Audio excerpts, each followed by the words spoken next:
Welcome to the Triage Method Podcast, Q&A edition. Me, Gary McGowan, and my co-host, Mr. Patrick Farrell. Patty, how are you this week? Positively fantastic.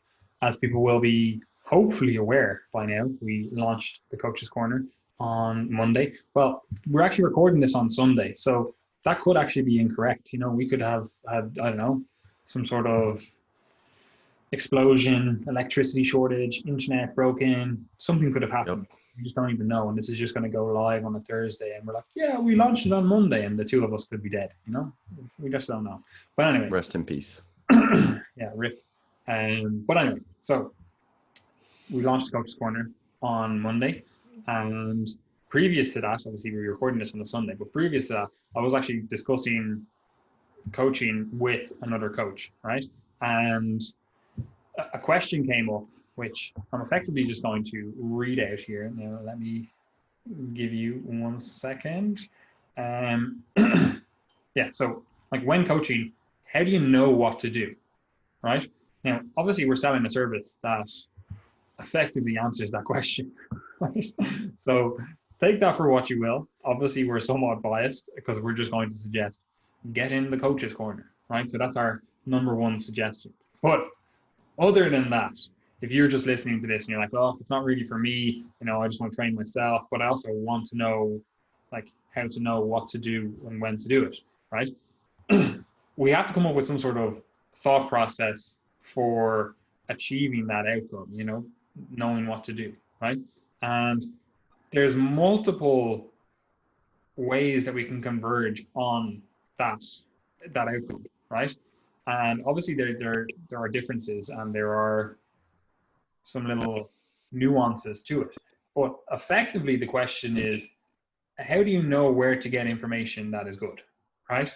Because that's effectively answering the question. Because if you know where to get the information, even if you don't know the information right now, you know where or who you can go to get that information, right? And what I mean by that is, say you are coaching someone, or again, you're coaching yourself and you run into a problem, you're not really sure what to do next. You've been trying all the go-to things. You're like, oh, I tried a calorie deficit, doesn't seem to be working. I tried increasing my, I don't know, my proximity to failure and my reps, or I tried increasing my overall training volume, or I tried this or tried that, and it doesn't seem to be working. Right? So you've tried all the tried and true processes and it doesn't seem to have resulted in the results that you want, right? So how do you know what to do next? How do you navigate that then, right? And the way you navigate it is, first of all, understanding that what you're actually asking is, or what you're actually lacking is information,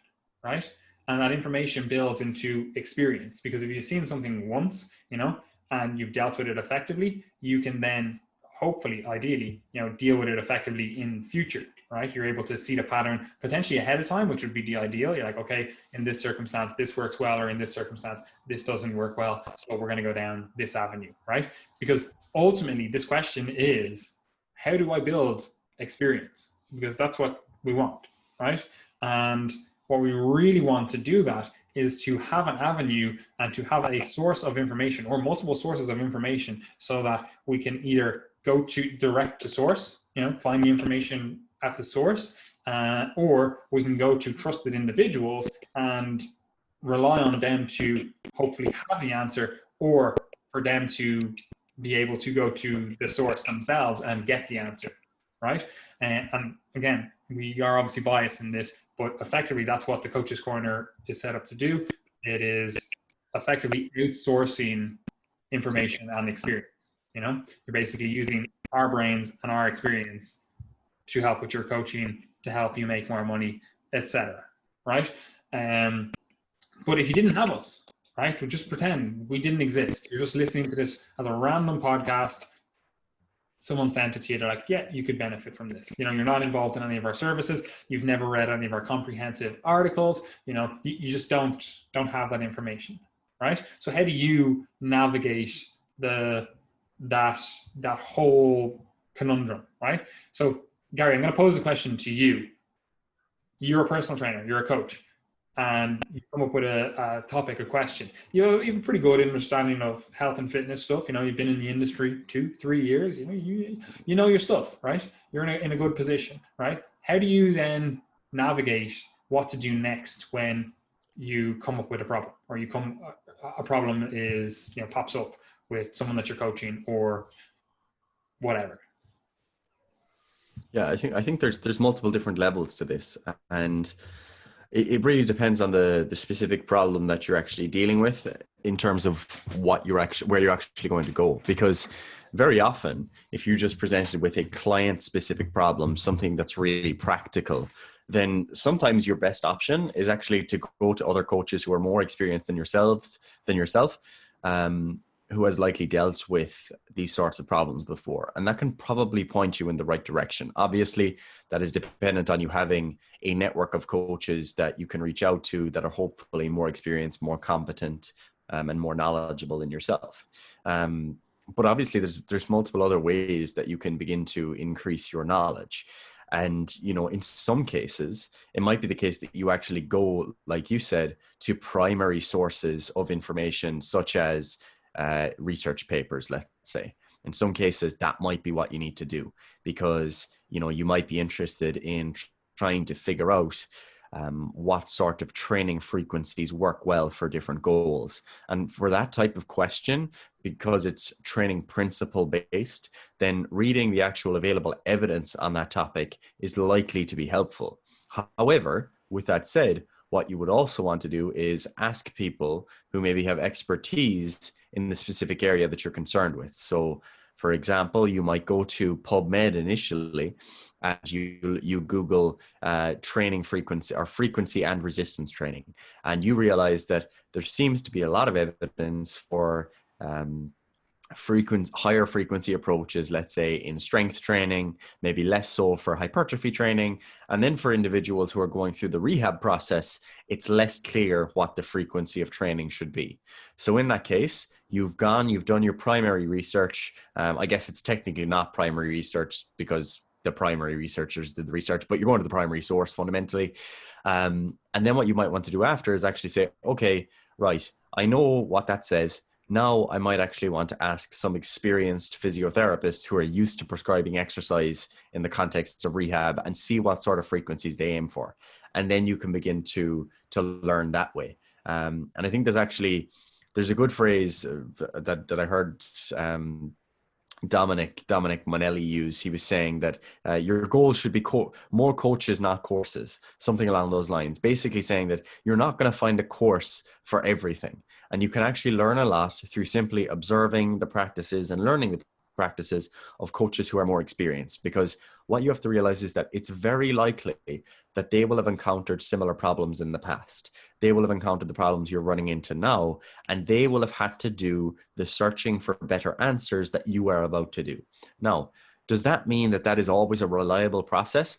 Absolutely not, because the reality of the situation is that in order to get good answers, you need to know what questions to ask and where you're going to find the answers. And if that individual has been prescribing some sort of intervention that actually doesn't seem to work when you look at the research on the topic, and they're just they think it works, then that's not the best way of going about things. So for that reason, I would always personally try to have multiple different ways that I seek out information. Because what I might do, let's say, again, if we're thinking about kind of physiotherapy, because it's kind of example, if we're talking about shoulder pain and exercise prescription, I mightn't actually be able to find any research that gives me guidance on what exact shoulder exercises I should prescribe for a given individual. So if I'm able to see that, then I have an understanding that, okay, any practitioner who's in the field and who has seen good outcomes, they're also probably aware that there isn't much evidence available to guide them on what they're doing. So I could actually use their experience. However, if I was in the same context and there actually was lots of evidence available to guide specific exercises, and it's consistent that these exercises are always superior, and then I go out in the field and I see that these coaches are using different exercises than those in the research papers, I might want to delve further into that and say, have you actually read the studies on this topic? And if they say, yes, But what I found in my clinical practice is that this actually works better, then that's totally fair. And you might want to weigh up that in your own head. However, if they say, no, I actually don't tend to generally read research, I'm more of a fan of just seeing what works in practice, then you might want to kind of question that and say, okay, maybe I shouldn't seek that out. And this becomes particularly important in areas where there's less likely to be evidence available. So, for example, in bodybuilding, let's say, a lot of bodybuilding is non-evidence based, and even where evidence is available, we can only kind of make loose inferences as to what is likely to be useful, because in a lot of research studies on resistance training, they're generally taking untrained individuals or trained individuals who may be training for a year or two. However, if an individual has been doing bodybuilding for 10 years, then it's more difficult for them to be able to say with, certainty that that research applies to them. It's less likely that it will. And it's more likely that if someone has been coaching bodybuilders, let's say for 30 years, that they're going to have some knowledge that they pass on from their experience that you won't actually be able to find in the available evidence. However, for something like, let's say, medical interventions, you'd actually probably be better off to rely more on the available evidence than just clinical experience, while still weighing up the two. So it does definitely depend on the problem. So you've got your research papers available. That's of course useful. You can go and seek information from other courses, and you can also, or other coaches rather. And of course, when it comes to some specific things, there might be specific courses available and books on different topics that might be useful too. So for example, if it was something like, I want to improve my motivational interviewing skills, then that is something that you're not going to actually develop by just reading research. So if you were to go and look at the evidence available on motivational interviewing, then you might actually be able to learn what the effectiveness of motivational interviewing is in different contexts, but you won't get the actual experience needed for you to become a competent practitioner in that discipline. So a course in that context would be useful. Would a book be useful? Yes, to a point, but going to a course would actually be more. So where there is a practical element to what you're trying to learn, so motivational interviewing, going to a course might actually be more helpful. So you do have to have a think about what it is exactly that you're trying to learn. If it's a theoretical, mechanistic consideration, like, for example, I don't know, the flux or the effects on LDL of consuming more saturated fat or something like that.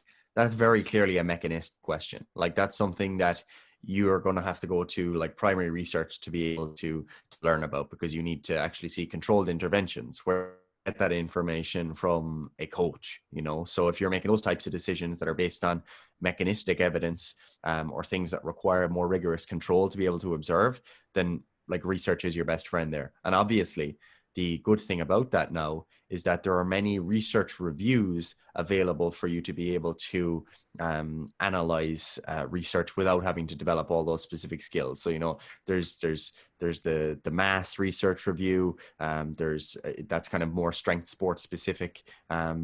Exercise. There is nutrition as well, but mainly strength sports stuff. Alan Flanagan also has a website that's more nutrition specific.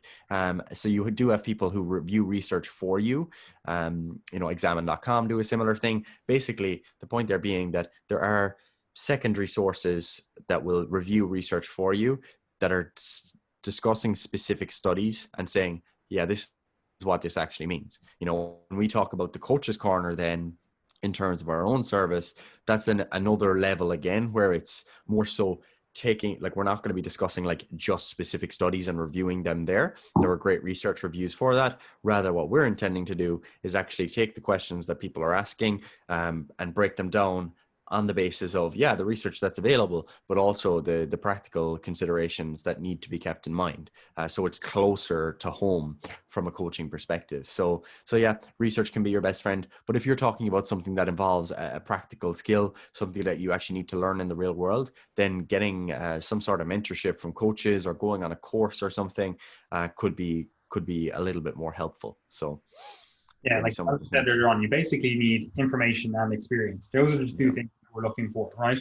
And with information, you've got effectively, we'll say, two parts to this, right? And that is your own information. And what I mean by that is your understanding of the information, because that can sometimes be a little bit different than the actual information itself. But also sometimes you can be more correct than the general consensus on the information. And what I mean by that is you you can have a better understanding because you actually are coaching people in the real world. You know, like some people will be like, oh, squats are the best exercise. I think I said this in the last podcast, but squats are the best exercise. But because you have real world experience, you're like, yeah, that's fine to say in a theoretical setting. But I know for my paraplegic over here, squats are simply just not the fucking best exercise, you know? And so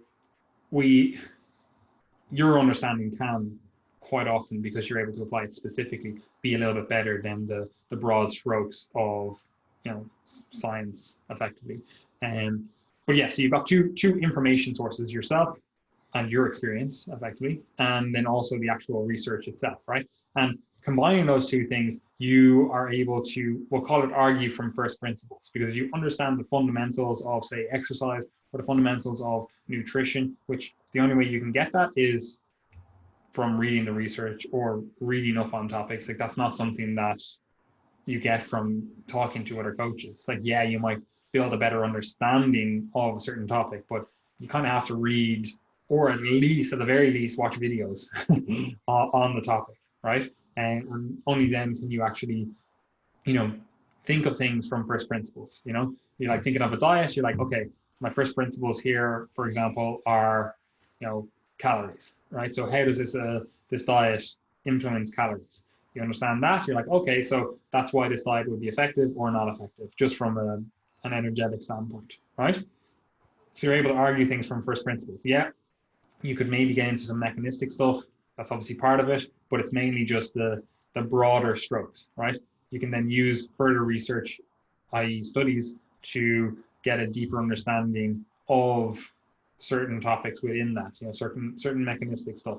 Or like Gary said, you can go to other individuals who have already reviewed the research that you're like, I trust this individual, or, you know, the consensus is that this individual is trustworthy. And as we've discussed previously on the podcast, you should just always treat people like they're a pedophile and not put your full trust in them. But at the same time, you can listen to what they say and hopefully gain some information from that that can help you for what you need, you know? The second thing to that is experience, right? And obviously this builds yourself, and we just discussed it in terms of the information stuff. But this builds within yourself over time. Like, the more people you coach, the more hands-on you get, the more information you take in, and, you know, help that clarify your first principles and your other information that you're getting. And the more experience you get, the better you get as a coach, just full stop. You know, you've seen more, you're able to understand and navigate situations better, right? But you can also outsource experience to other coaches, like Ari was saying. Now, unfortunately, this is what most people do, right? This is the be all and end all of their information. They'll be like, X person did this, so I'm going to do this, you know? Like the classic one, obviously we're in Ireland, so like we're exposed to it. Like, I know a lot of listeners here are from like Israel, America, you know, Australia, like we've listeners all over the world. But anyway, in the context of British bodybuilding, they're all influenced. Well, I say all. The majority of them are influenced by what Dorian Yates did, because he's arguably the most successful British bodybuilder, you know? So they're going to that, having got the experience, outsourced the experience to him, you know? It's like, well, he was successful. People who follow his methodologies seem to be successful as well. So we're outsourcing experience to him, right? And that's what most people do. That's the be all and end all of their information. Like, to answer this question of where to find information or how do you know what to do, they're effectively like, well, what did Dorian do, you know? And that can obviously lead to good situations, you know, especially if you're built like Dorian, which, you know, probably not the majority of people aren't, you know. But, you know, it can lead to good situations. However, if you really want to go above and beyond and be the best coach that you can be, you know, you're going to need to get more experience than just one individual's experience, or the second-hand experience of that experience. And what I mean by that is, you know, another coach's interpretation of what Dorian did, you know, like that's that's probably not, like, you're not even getting it from the primary source themselves, and which obviously, like, that could be a good thing as well. They could have refined it more and layered on better understanding of different things, and whatever, but it probably isn't a great position to be in to only rely on other people's experience. However, there are going to be good coaches out there that you can interact with, especially with the rise of social media. It's literally so easy to get in contact with someone. You can shoot them an Instagram DM if they have Instagram, an email, Facebook message, whatever, right? You can get in contact with them. And that doesn't mean that they'll necessarily reply to you. And sometimes they'll charge for a consultation, or they'll have that as a service. But you can get access to experience far and above and beyond what you would be able to get if it's just your local area, And so you have experience available to you. And as Gary said, this is especially beneficial when we're talking about more practical things, especially as we're talking about like health and fitness stuff. And with fitness stuff, training, a lot of it is, we'll say, imitation. You're imitating what other people are doing, both in terms of how you move, but also how you experience that movement, right? Because if you see someone like really grimacing after like 5 reps, that makes you think that exercise is going to be harder. They're going to be like, oh, like it makes you think, even though internally they could be having a breeze. It's actually an easy exercise for them, but they're giving the outward expression of this is really hard. And that influences how you actually think of that exercise and how you experience that exercise yourself, right? And that's obviously psychological stuff down the road, and we're not going to touch on that. But also further to that, like understanding something like, say, proximity to failure. If you've never actually trained to failure and you don't know what that is, then how could you ever coach someone to do that? Like if you're looking at someone's reps and you're like, I wanted you to do 3 reps in reserve, and you're looking at their reps and you don't know what it actually feels like, what it actually looks like, what, like all of that stuff of how close you are to failure. If you've never experienced that, you've never had someone put you through a set where like you're having a come to Jesus, like questioning your life, moment, then you probably don't know where failure is. And you see this in the research when people are like 20 reps off failure, when they think they're like a rep or 2 off failure, and it's like, yeah, this is, they've never actually gone to failure before, right? So if you need that experience and you need to have someone show you how to coach, like I think everyone should do that, or at least you need to be in a gym or have gone to a gym a few times to see how people train hard. You need that experience, or again, I'm not saying train hard and you need to be going to failure, but training higher volume, or training in a very controlled manner, and whatever. There's different training modalities. If you've never seen people train like that, you don't actually know what's possible, and obviously this is easier nowadays with social media, as I said, where you can just go onto some powerlifter's page or whatever and be like, geez, I didn't even know lifting those kind of weights was possible.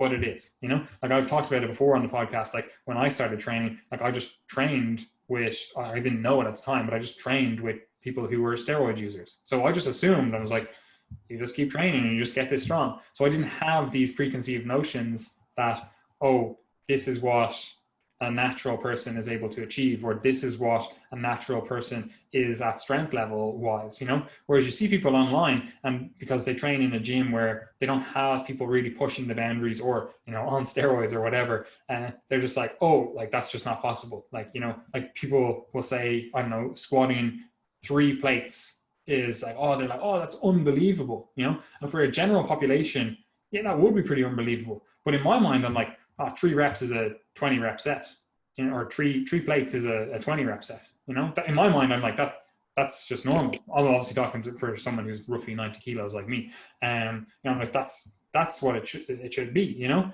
that's because I've seen that multiple times. I've done it myself multiple times, so I'm like, oh, obviously it's possible. But if you don't have that experience, then you're always going to be limited by what you've seen and what you think is possible. And I always go back to as well that his name is escaping me now. Your man who ran the first 4-minute mile, Roger Bannister. Yeah, like before that, people were like, "Oh no, it's not possible. Like your fucking organs will explode and fucking whatever other thing." They were making up excuses. Then he did it, and then all of a sudden, loads of other people did it.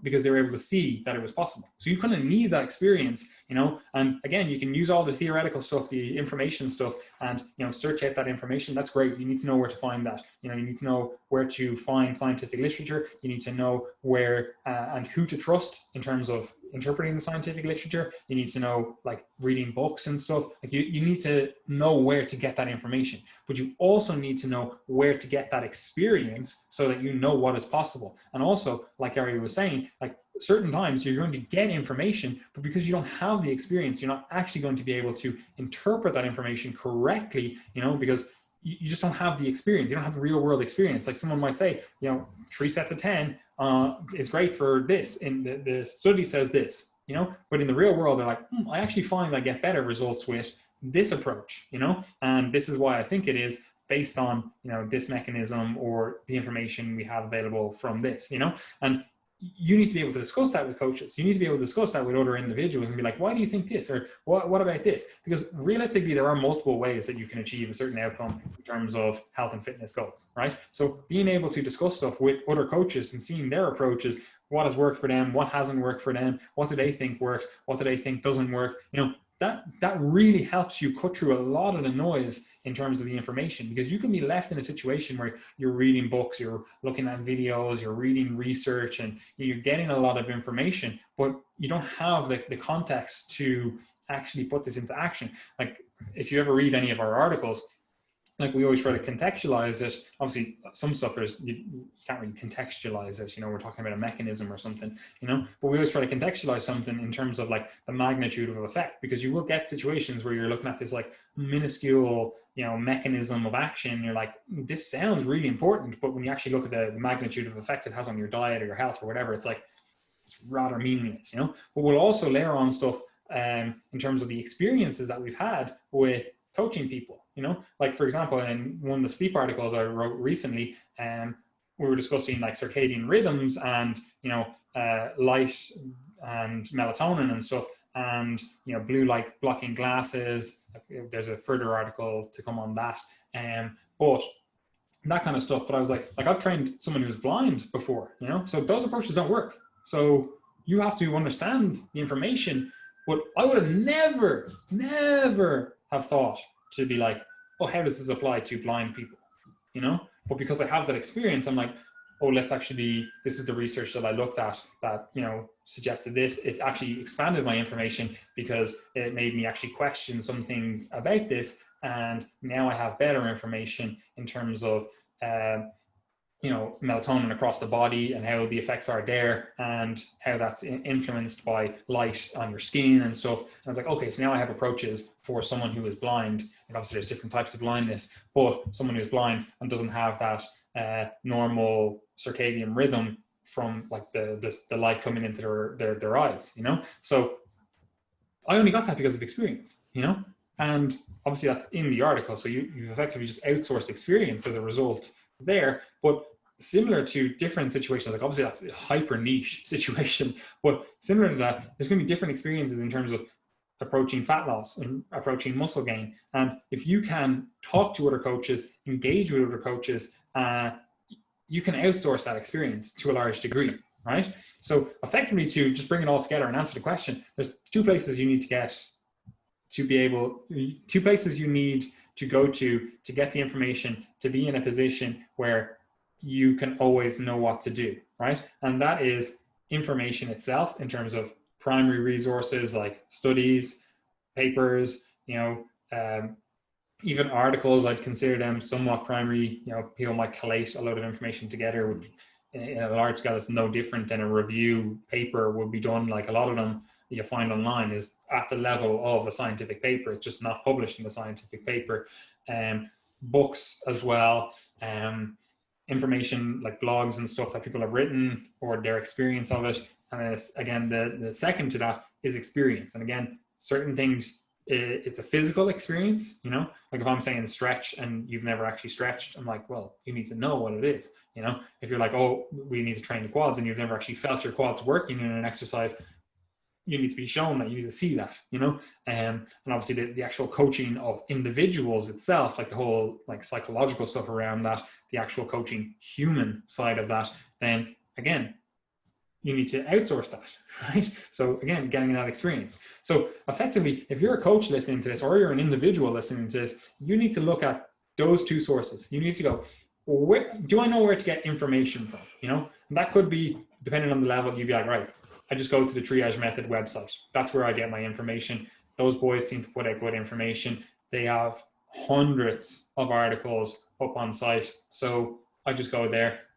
They're pretty comprehensive. But maybe it is the primary research that you go to. Maybe it is a few books that you have read and you're like, I go back to them all the time when I have questions about like mechanistic stuff or whatever it is, And you need to have that. You need to have an information source, and ideally information sources, right? But you also need to have experience sources, right? In terms of, you need to have more experienced coaches, people who have experienced more individuals, like coach more individuals, and that's not always, I'm not saying that you just find someone who's been coaching for 30 years. That doesn't mean they've been doing it right for 30 years, So you still need to have that information source to, see how those two things, relate, are they actually following the evidence, or are they just doing what they've always done and hoping it works, and it's basically a survivorship bias, and like obviously there are better coaches is what I'm saying, but you can outsource that. And again, the ideal would be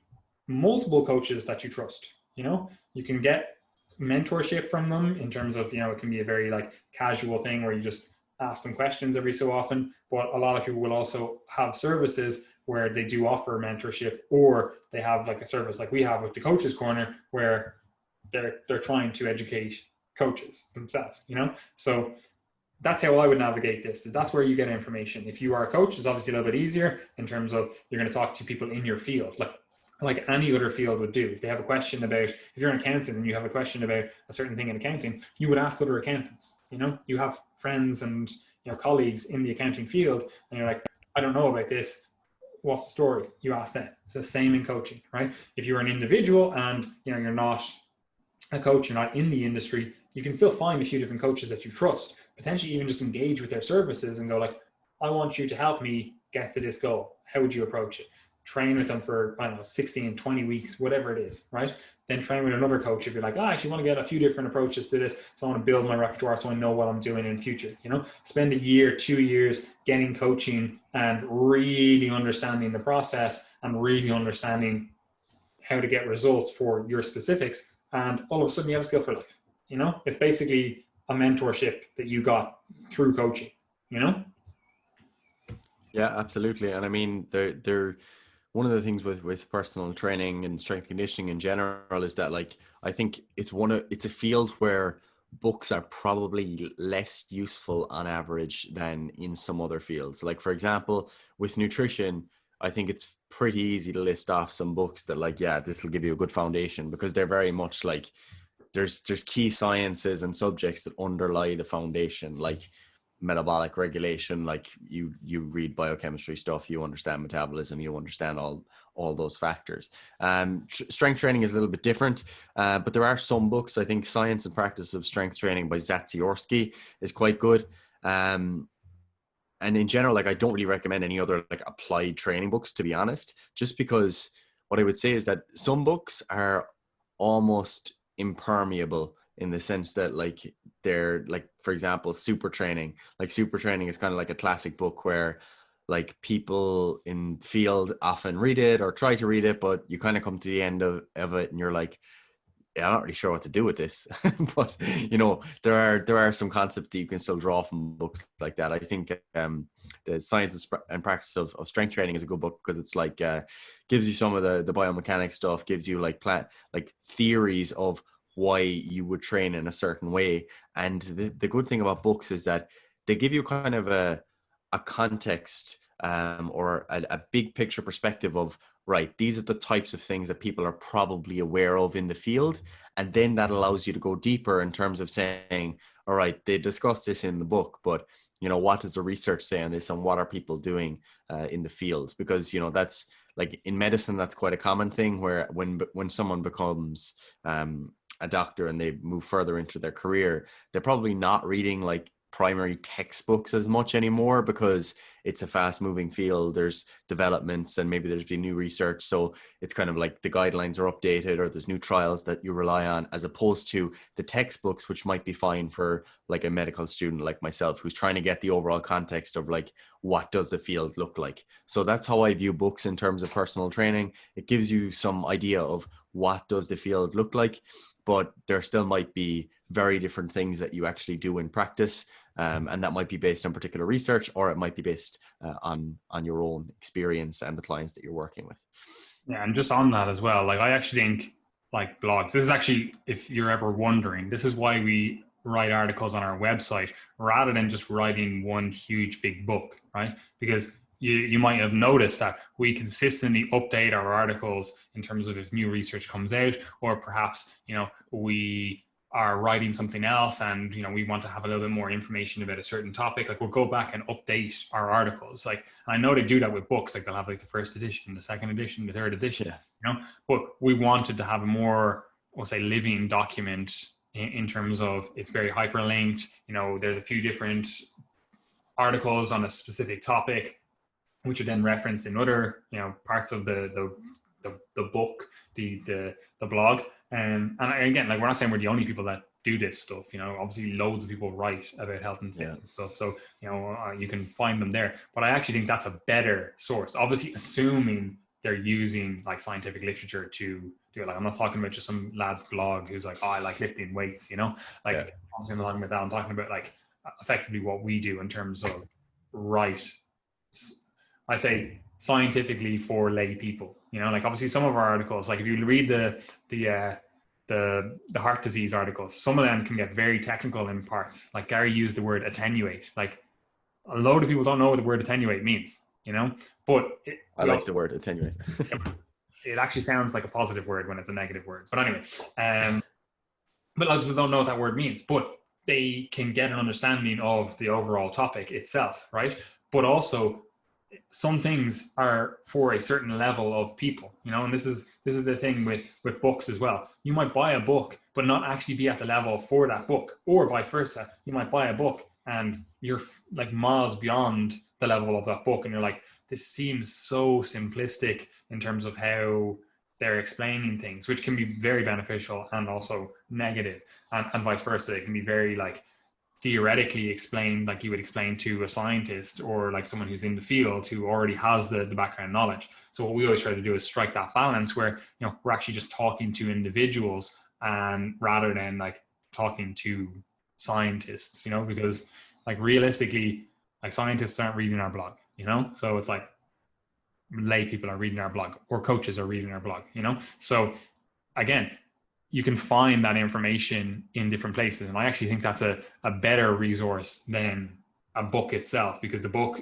is static. And that's not to say I don't enjoy books. Like I literally have a stack of 10 books right here beside me, and hundreds of books in my fucking wardrobe behind me. But they, like Gary said, they have a time and a place. Like, again, like if you're 20 years into your career, you're not going to go back and read the fundamentals of exercise.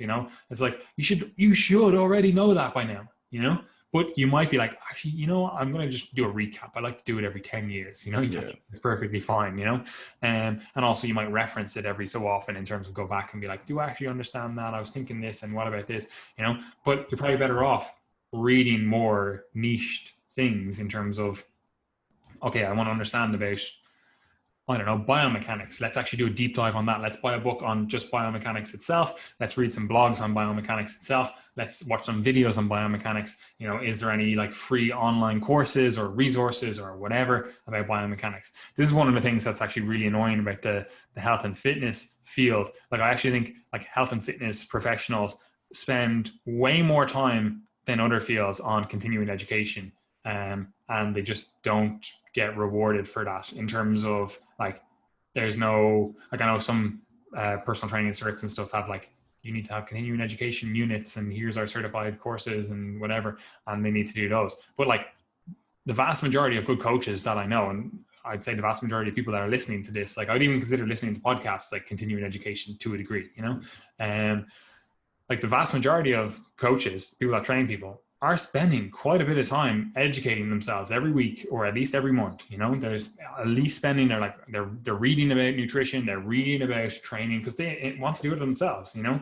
So even if it's a selfish endeavor, they're still learning quite a bit, and it's just not rewarded as much in the field. Like, you would hope that your doctor is spending his spare time listening to medical podcasts, listening to or watching videos on, you know, different medical things, reading different medical books, you know, reading the primary research, following other doctors. But I actually can't confidently say that's the case. You know, in fact, I know multiple doctors that once they clock out of work, they don't think about medicine, which is fine. I'm not saying you have to be thinking about your career 24/7, you know. But I'm just saying, like, with personal trainers and coaches, like, people are asking, like, even this question, people are asking questions. They want to know. So if you master the art of where to find information or who to trust and gain information from, like, you have a skill for life, you know. Yeah, yeah, and I agree with your comment there about how you actually do. You would expect that of doctors, that like when they go home, they're listening to podcasts and consuming fucking audiobooks and reading books and everything. But the reality is, like, you know, doctors are people too, and the reality is that most people, when they leave work, they're like, "Yep, that's my job." And I think that is one thing that's actually really, really positive for all the shit that personal trainers and the fitness industry gets in general. One of the really positive things is that, like, personal trainers actually do really try to go on and educate themselves. The framework isn't necessarily there. The resources aren't always great that they learn from. But in reality, like, most of the personal trainers I know, like, they voraciously consume podcasts and articles. And even if it's just Instagram content that they're consuming, they're always doing something to be like, all right, I want to learn more about this. I want to learn more about this. And a lot of other professions simply don't do that. And obviously one of the big differences there is that a lot of personal trainers get into personal training because they're like, hey, I absolutely love everything about training and nutrition, and it means the world to me, and I like helping others do the same thing. So yeah, I think other professionals could learn from personal trainers in that sense. But yeah, I personally, I don't see another way of living than to be constantly trying to voraciously consume content. So That's because you're a it's consumer. alien, it's alien consumer. I'm on that fast information diet. It's disgusting, Gary. uh, Anyway, anyway, yeah, I have nothing else to say about the no. topic. You have anything else to say apart from do our sales pitch that you always do at the end of the day? No, that's it. The only other thing is, like, obviously we have a significant conflict of interest in telling you to go to the Coach's Corner to learn. But if you are someone who regularly consumes our podcast content, our written content, etc., all of the free stuff we put out, the Coach's Corner could be a potential next step for you. It is obviously a paid service, but it is a valuable service in the sense that we are trying to bridge the gap that we are talking about. That gap being the gap between the personal trainer on the floor and the kind of theoretical and scientific information. Basically, what we want to do is be the middlemen who go and do the searching for you to give you the answers, rather than you having to be totally lost and not knowing where to go. So that's basically what the Coach's Corner is trying to serve. If you are interested, that service is now running, so you can sign up and get involved there to the membership. It is a subscription, so that means that we will be releasing content on a rolling basis. It will continually be released each week, as opposed to it being a fixed product that you are paying for. So if you're interested in joining up with the service, can have a couple of hours per week where you set out time to educate yourself, it will be that type of service where there's constantly something new, as opposed to it being just one big massive project that you're like, all right, there's 1,000 hours here, where do I start? Okay. So if you're interested, sign up. If you're more interested in just coaching with us, we do have online coaching spaces available if you'd like to work with us towards your goals. If you'd just like to get involved with the community and our content in general, we do have a Facebook group, the Triage Method Community. We also have a newsletter, the Triage Method newsletter, which you can subscribe to. And we also obviously publish multiple things on social media, such as our Facebook page, our Instagram page, and our YouTube channel as well. And all of those can be found at Triage Method. And if you would like to ensure that we keep doing the podcast and we can, you know, we're being reinforced to do more, it would be worthwhile subscribing and leaving a rating and review. That'd be really helpful for us help more people find the content, and help spread the good word. 100%, Gary. Anyway, I have nothing else to say. Oh, it's too easy. I hope everyone enjoys their weekend after this. Peace out.